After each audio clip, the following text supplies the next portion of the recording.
Two candidates, one seat in Washington. We are talking with the Republican and the Democrat who want to represent you in Washington, D.C. I think she's intending to run a very strong race, and I think Mike Carey understands that he just cannot coast.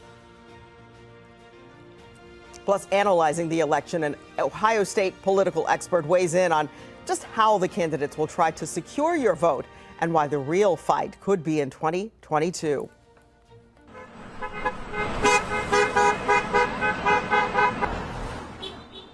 And an Ohio veteran turns 100 years old. The Centennial celebration, fit for a hero. Face the State starts now.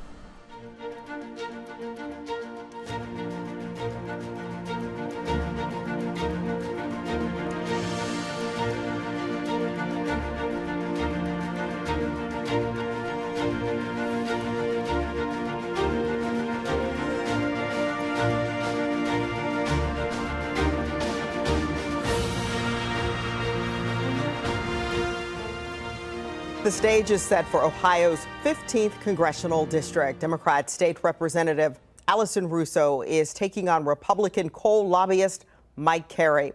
Ohioans in this part of the state will be voting in this race come November. Thank you so much for joining us this morning for Face the State. I'm Tracy Townsend. Here's how you voted on Tuesday. Mike Carey picked up 37% of the vote among Republicans. And that is notable because there were 11 Republicans in the race. Carey was endorsed by former President Donald Trump. As for the Democrats, State Rep Allison Russo picked up 84% of the vote. There were only two candidates among the Democrats. Russo knows this Republican stronghold is going to be a challenge, but she's optimistic by staying on message that she can win. Well, I think it's important to note in this district, while it is certainly a challenging district, Democrats have won in this district. Sherrod Brown ran and won in this district in 2018 when he ran for Senate. Justice Brunner, who's now on the Ohio Supreme Court, when she ran in 2020, she also ran and won in this district. So again, I've run in tough districts. My State House district was a tough district that I flipped in 2018, have held on to very easily. And it's a big part of this congressional district. So for me, this is about getting out, doing the work, talking to voters, talking about the issues that they care about. And that is what I am exclusively focused on. There certainly will be a lot of outside voices in this race, but I believe very firmly that this is about the people of this district, about working families and their needs. And those are the things I will be talking about. And I'm running for Congress. As for candidate Mike Carey, he says there are already too many politicians in Washington, D.C. I'm not going to be like your typical politician that is just going to wait to get things done. In the business world, as anybody who's listening knows, we can't wait. We have to act now. We've got a plan. We've got a direction. We've got to move forward. And listen, I'm excited about the opportunity, and I'm excited to earn the support of the people of the 15th Congressional District. You say you want to hit the ground running. If elected, where do you start? Well, first off, I think the most important thing we have to remember is I'm going to go into a just 1 year term, and literally we have to run again in May, and the district is going to be completely different. So we have no idea what that district's going to look like with this redistricting. But I think the first thing we're going to have to do, and I will do, is push back on this idea of this radical spending that we have. I mean, I've talked to small businesses across this district that can't get people back to work because people are still living on this free money. Mark your calendars. The general election is November 2nd. What happens now? How will those candidates try to get through to the voters? We asked Ohio State political professor and author Herb Asher to weigh in. I think each candidate will try to define themselves and try to define the other. But again, from her perspective, she will try to define Mike Carey as the quintessential lobbyist. The kinds of people that you associate with things that are not all that attractive about politics. And of course, we are going through our own scandal right now as it relates to First Energy and the lobbyists and all of that. So she'll try to link that, and he'll try to maybe link her as, oh, she's one of those crazy liberal Democrats, from Upper Arlington of all places. It is a Republican district, But it's not one of these districts that is so overwhelmingly Republican that the Democrats could not, should certainly be able to run competitively. And part of it will be a function, well, how good a candidate is Mike Carey. Now, Ohio's 15th congressional district, it's not the only seat up for grabs in our state. Northeast Ohio chose a Republican and a Democrat to compete as well. Austin Love with our sister station in Cleveland spoke with both winners in District 11. It was a contentious and fierce race. Now, over. Shontel Brown defeating Nina Turner by a slim margin to win the Democratic primary for the 11th District congressional seat. I'm overcome with a lot of emotions right now, but I do want the record to reflect again, I've never gotten in the race with the expectation to do anything other than win, and I say that humbly and respectfully. So I'm just glad everything worked out according to plan. It was a battle between two different candidates, divided by key political ideologies and also backing. Brown campaigned loyal to President Biden's agenda, and Turner's in support of the progressive left. On council, Brown voted to give more than 32. Differences that clashed in nasty television ads. I don't know if that was a dog fight that took place last time or if it was a cat fight. Now Shontel Brown will be taking on Republican candidate Laverne Gore, who won her primary. Looking at the heated race between Brown and Turner, Gore is now gearing up for an ugly fight ahead. It was ridiculous. It was beneath the entire structure of what leadership in America should mean. So, yeah, I know because I saw it happen. And I would have probably told you, no, that's not going to happen. We're going to be dignified and we're going to respect the office. We're going to respect the people. No, I think I'm up for a cat fight, not a dog fight. Contentiousness that Brown isn't looking to bring into the race. I certainly hope not. As a fellow John Adams rebel, she and I, although much different classes, both came out of the same high school. So I hope we can keep it a friendly rebel rivalry. Both leaning on Cleveland roots to win. I am the 11th district. I grew up here. Both hoping to lead Ohio's 11th congressional district.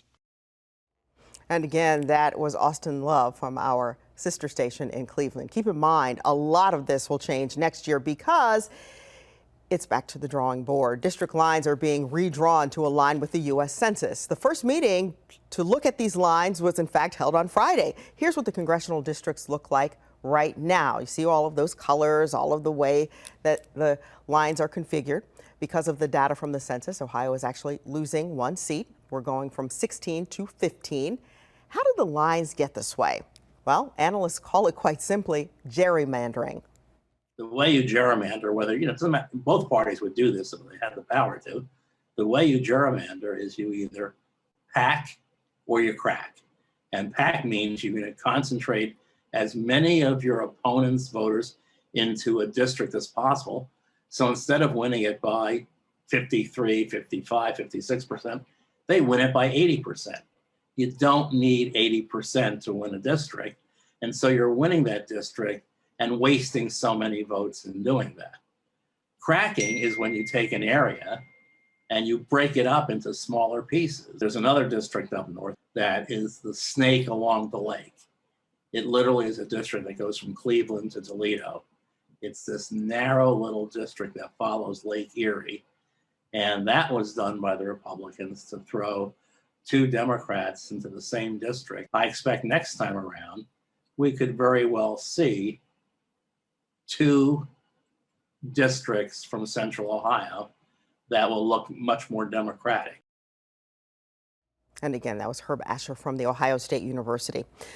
The CDC is expanding the eviction moratorium once again, but it won't apply in Franklin County after a ruling from a judge. The CDC wanted the expansion in areas where COVID-19 spread is at a high rate. The agency argues it's a matter of public safety. People who don't have a place to stay could end up in a congregate housing setting where the virus will spread.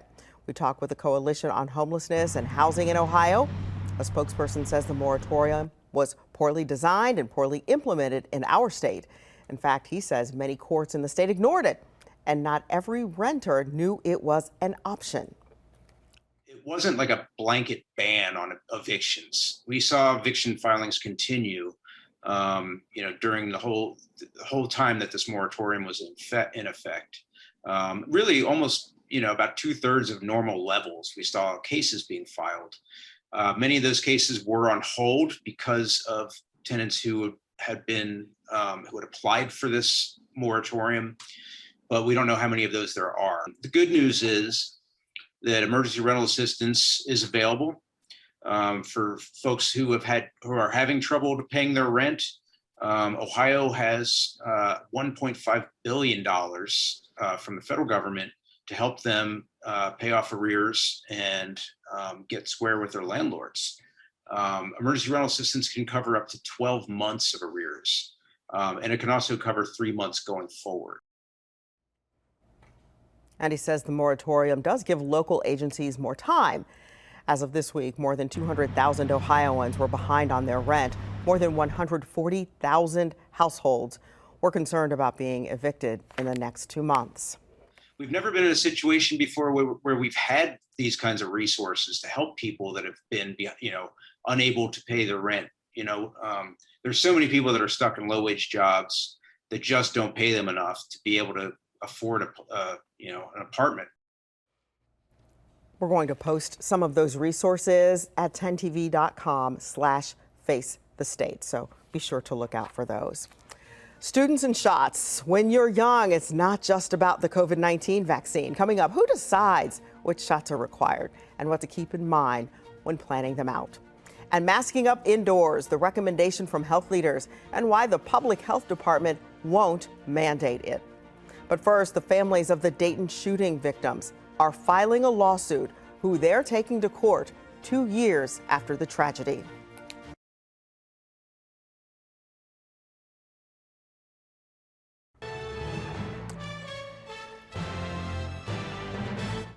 This week marked 2 years since the Dayton deadly shooting, and this week some of the victims' family members detailed a lawsuit against a gun magazine manufacturer. You'll remember that 9 people were killed and 17 others were hurt in the Oregon district. Police responded quickly, and the killer was shot less than a minute after the first shots were fired. The lawsuit is against a Nevada-based company that built the magazine that was used in the shooting. Dion Green was with his father that night. The shooter, us families don't got justice because he took the easy way out. So we need to hold this company accountable. And this not the beginning of my fight. Since my dad died in my arms that night, I've been advocating across the country, fighting against all type of laws, helping victims of crime. This just don't happen one day and it goes away. This is my lifetime. This is my life. Columbus-based law firm Cooper Elliott is filing the lawsuit.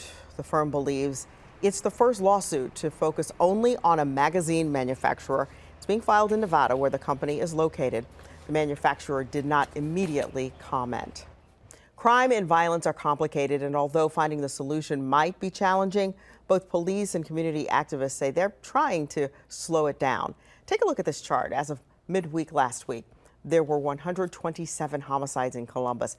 That's compared to 77 at this time in 2020, 66 at this time in 2019, and 73 at the same time in 2018. Each number represents a victim who has a family and friends. Police tell us bridging the gap between officers and the community is really the key. Communities across the country and even right here in Central Ohio took part in National Night Out this week.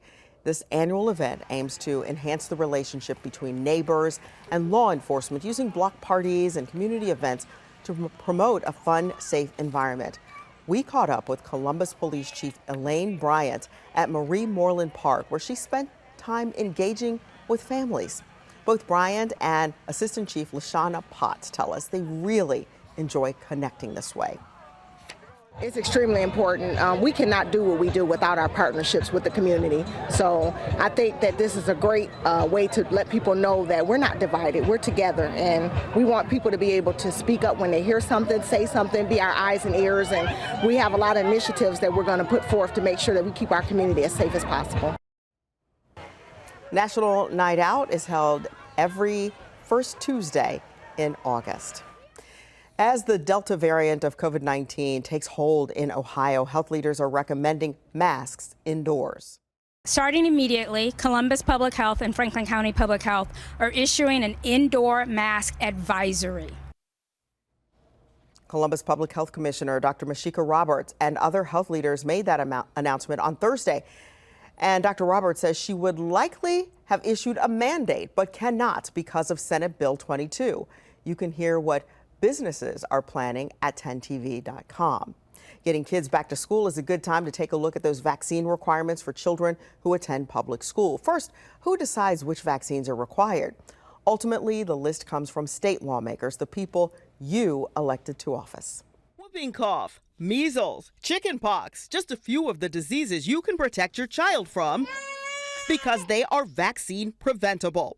The Ohio Department of Health's immunization program targets 17 diseases using a schedule sourced by the Centers for Disease Control and Prevention and monitored with your pediatrician. Jamie Schott says it's all about protecting her children. Pick a pediatrician that you trust and ask them their advice on topics, and that is the biggest thing that you can do for your children's health is have a provider you trust and listen to them. Listen and look to the immunization schedule spelled out in a state law for infants through 18 years old. State Representative Beth Liston, who is also a pediatrician, says now in a pandemic, it's crucial that parents have fact-based information. Ohio is actually a leader in oral polio vaccines, and Alfred Sabin was one of the first to develop the vaccine that we could mass vaccinate, and he's from the University of Cincinnati, so Ohio has been a leader there. But what about the COVID-19 vaccine? Will it eventually be included as a required vaccine for public school students? Right now, when we're looking at COVID, obviously it's new and people are trying to figure out what that means for kids and schools, especially as it's fluid in terms of what the risks are from coronavirus. All COVID-19 vaccines used in the U.S. have emergency but not full approval for people 12 and over. Full approval is anticipated in the coming months. Emergency use authorization is expected in early to midwinter for vaccines for kids under 12. But if it will eventually become part of required vaccines for public school children is still a question at this time. Some parents, it's as simple as, did you get your kid that vaccine? And we say yes, and they say fine. Derek McClellan is the pediatric medical director of Central Ohio Primary Care and says now more than ever, he and his team are working to meet families where they are with their concerns about vaccines. It's really just trying to be that trusted voice for them. You know, that's sort of the beauty of being a pediatrician. You get to see them over time and you get to build that relationship. Now, the CDC makes the recommendations on vaccines and the age-appropriate schedule, with the American Academy of Pediatrics working to have lawmakers require them for school. But that full list doesn't change each year. Right now, no state requires children to receive the COVID-19 vaccine for school entry. And Ohio is one of 15 states that allows a philosophical exemption for children whose parents object to immunizations because of personal, moral, or other beliefs. This week, Nationwide Children's Hospital, Ohio Health, Mount Carmel, and the Ohio State University Wexner Medical Center announced required COVID vaccinations for employees, staff, and providers. Some have wondered, could mandates like these for Ohio businesses lead to more unemployment in the coming months? 10 TV's Brian Somerville took that question to the lieutenant governor. I don't expect that mandates that come from employers will meaningfully impact the unemployment rate. Lieutenant Governor John Husted says mandating vaccines is a tricky spot to be in, between not wanting to scare people to go back to work with a rising number in COVID cases and not wanting to pressure vaccines on those who don't want it. Most employers have taken the pathway of incentives, not on punishment. And what we're seeing most employers do is say, hey, we want to create a safe workplace for our customers, for our employees. We know the vaccination works. We're going to offer payments, bonuses, drawings to help give people an incentive to get vaccinated. He says all the state can do, provide the best information to the public and businesses, and hope they use it. We're a smart, practical group of people in the state who understand what the rules are, what the risks are, and they will make good choices. In the end, Husted says most employers will likely not mandate and will listen to their employees for a consensus. The state's unemployment rate, as reported by the Ohio Department of Job and Family Services, was up to 5.2 in the month of June. With mandates expected to take place in the coming months, some say that rate could go up. Can the state handle that kind of uptick in unemployment? I don't believe that any of these circumstances are going to create an uptick. The decisions of a couple of employers will have a negligible effect on this. In Columbus, Bryant Somerville, 10 TV News. President Joe Biden says he directed the Defense Department to start working on a plan to require the COVID-19 vaccine for all members of the armed forces. Brendan Lewis from our National Verify team looks into the history of mandatory vaccines for the military. President Joe Biden's administration is working on a plan to mandate vaccines for all military members. That's prompted backlash from some Republicans saying it would infringe on their freedoms. In response, others claim it's hardly an extraordinary move, pointing all the way back to the Revolutionary War. So, let's verify. Is it true George Washington mandated inoculations during the Revolutionary War? Our sources are the Library of Congress and the Mount Vernon Ladies Association, which oversees Washington's estate. Back in the 1770s, the Continental Army wasn't just fighting the British, it also battled smallpox. In 1777, Washington described the virus as a potentially greater threat, quote, than the sword of the enemy. Most British soldiers were either inoculated or had smallpox as children and were now immune, but the disease wasn't common in most of the colonies. Around the time the Declaration of Independence was signed, the Army Heritage Center estimates up to 3,000 men were sick, many with smallpox, causing the Americans to lose control of some major cities. In response, Washington wrote his Director General of Hospitals and ordered him to inoculate new recruits that came through Philadelphia. By 1778, 40,000 freshly inoculated soldiers were ready for battle. So, it's true, Washington did mandate inoculations during the Revolutionary War. With your Verify, I'm Brandon Lewis. And we work to verify anything you see online. Here's how you can connect with us. We're on Facebook and Twitter, and you can email us at verify@10tv.com. An American hero celebrating 100 years of life. Coming up, we will visit this centenarian's birthday bash.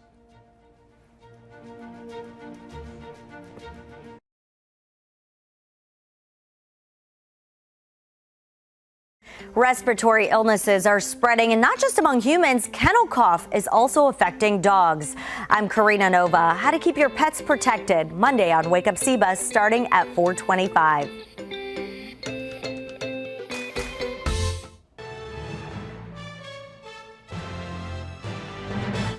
This week, a World War II veteran in Ohio turned 100, and there was quite the centennial celebration. Oh, this is the birthday party for Chester Lloyd Jr. at the Cleveland VA. He served in the Army, then worked and lived in Cleveland working with at-risk children. There was a horse-mounted police escorted parade. All of this to wish him well. Thank you very much for coming. Thank you for taking a day off. Just thank you for reminding me that 100 years is 100 years. Yes, it is. Mr. Lloyd says he enjoys history. He's a fan of the Browns and the Cavaliers, and he loves to read. And he's looking super sharp on his birthday. Thank you all for being here with us today. We do appreciate it. We'll see you back here next Sunday for Face the State.